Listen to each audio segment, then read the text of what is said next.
Hey guys, it's Dr. Nick with Health Launch. A question I often get in my office is, should I use heat or should I use ice? And today we're going to break that down and make our recommendations based on what your symptoms are.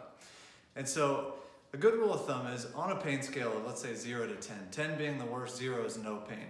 5 is about that cutoff point where you make that transition out of heat and into ice.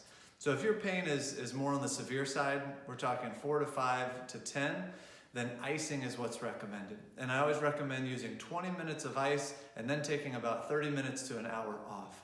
It's that repetition of cycling through the ice that's actually better than just keeping ice on constantly. If you're lower on the pain scale, like that 0 to 4, 0 to 5 range, then using moist heat is what's recommended. Not something that you plug into the wall, that's electrical dry heat that can actually dehydrate the muscles and make your symptoms worse. It can also create nerve pain, which can actually radiate into extremities. And so if you're going to use some moist heat, that's something that you microwave or either a hot shower. The only time that I recommend icing only is when you have what's called radicular pain, and that's a pain that's radiating from the spine down into an extremity. I never recommend using heat in those cases. And the other example would be if somebody has rib pain.